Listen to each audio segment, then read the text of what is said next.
Bon, Luc Fortin, j'écris depuis tout jeune, depuis que je suis étudiant. J'ai commencé par des études de médecine et dans ma petite chambre d'étudiant à Rennes, je passais plutôt mon temps à écrire plutôt qu'à faire mes études. Enfin, je faisais les deux, hein. Mais j'étais plus passionné par l'écriture que par la médecine, même si j'avais envie d'être médecin. J'ai fait pas mal de choses, parce que j'ai été prof de français pendant un certain nombre d'années. Ensuite, je me suis occupé d'une société de vidéo hi-fi et j'ai été chef d'entreprise, je le suis toujours d'ailleurs, dans le conseil, en PME, PMI, gestion, finance, management, commercial, etc., etc. Enfin, tout ce qui concerne la vie des PME, PMI.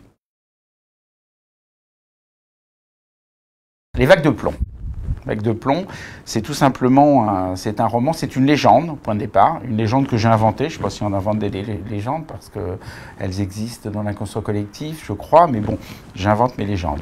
La légende, c'est en fait porte sur la marée noire. Pourquoi la marée noire? Parce qu'il y a quelque chose qui m'a énormément choqué depuis, il y en a eu beaucoup malheureusement, c'est l'Amoco-Cadix. L'Amoco-Cadix, vous ne savez peut-être pas, mais c'est un bateau qui s'est échoué en Bretagne et qui était un pétrolier, donc qui a couvert les côtes bretonnes de pétrole.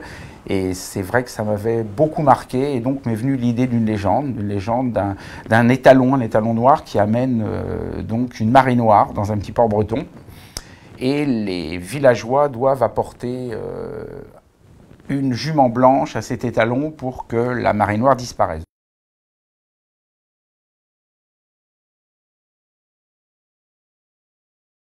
Alors j'ai voulu remettre ce roman au goût du jour parce qu'en fait il est toujours d'actualité. Des marées noires, malheureusement, ça existe. On est d'ailleurs en ce moment, bon, peut-être que ça ne se passera pas, mais dans une marée noire qui peut arriver pas loin de chez nous, en Italie. Avec le fameux bateau qui s'est échoué dû à des erreurs, mais peu importe, on en a eu encore il y a quelques années, ça peut arriver, donc c'est vrai que c'est un roman qui est complètement d'actualité, voire encore plus d'actualité aujourd'hui. C'est un premier point. La deuxième chose, parce que c'est le premier roman qui a été édité, donc pour moi c'est important, un premier roman c'est surtout en 1980 qu'il est paru, c'était pour moi quelque chose d'extraordinaire d'avoir enfin un roman qui paraissait.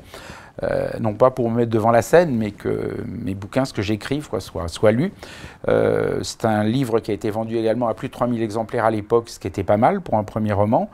Et en plus, c'est un roman que j'avais présenté à Armand Lanoux qui était le porte-parole du prix Goncourt et qui a vu lui-même le prix Goncourt avec Quand la mer se retire. Je ne sais plus en quelle année. Bon, maintenant, Armand Lanoux n'est plus là. Hein, il est décédé il y a déjà pas mal d'années. Et j'avais eu la chance de le connaître par des amis communs.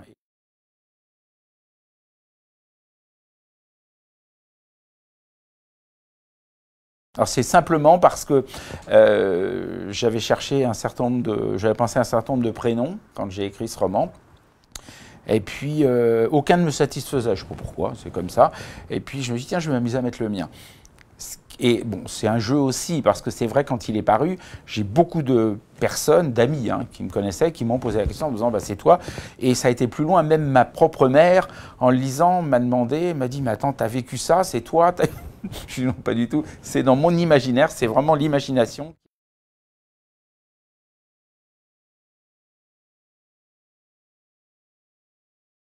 Alors, les points communs, c'est moi, parce que c'est moi qui les ai écrits. Bon, un petit peu d'humour, mais c'est moi qui ai écrit. Non, le point commun, pour être plus sérieux, le point commun essentiel, c'est que dans les deux autres livres qui sont parus chez Edilivre, notamment La Vigne Rouge, et puis Alcyon ou Les ailes de l'Albatros, ce sont les légendes. C'est-à-dire que dans ces romans, j'ai également inventé des légendes qui réapparaissent de nos jours. L'autre point commun, c'est peut-être, c'est même certainement mon style. C'est-à-dire j'ai un style assez lyrique. Alors j'ai essayé de faire attention, c'est vrai qu'on me l'a reproché pour le premier roman, d'être moins lyrique, de faire des envolées un peu moins grandes, parce que c'est vrai que ça peut être gênant, mais il y a tout de même, on reconnaît, si on lit un roman, on voit très bien que ils ont tous ces points communs. Voilà. En dehors de ça, le reste, bah oui, les points communs, c'est la vie, c'est l'amour, c'est la mort, c'est tout ce qu'on peut rencontrer aujourd'hui et depuis que le monde est monde. Hein. Bah, la mer, depuis que j'ai tout jeune, mes parents m'emmenaient. Les seules vacances que je passais, c'était en Bretagne, à Saint-Malo.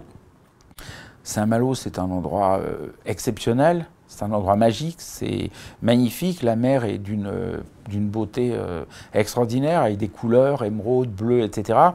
Vous avez des rochers, vous avez l'histoire également de Saint-Malo, des corsaires, de ces gens qui partaient sur des voiliers. Donc c'est quelque chose d'important et c'est quelque chose qui marque beaucoup et moi qui me donne envie d'écrire.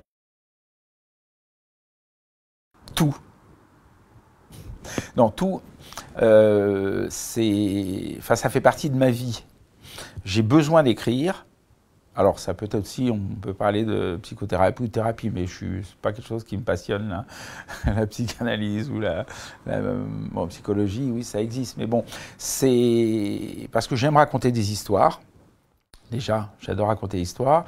Je suis assez sentimental, assez rêveur. Et c'est quelque chose qui, c'est en moi, je veux dire, il n'y a pas d'autre, c'est vraiment en moi.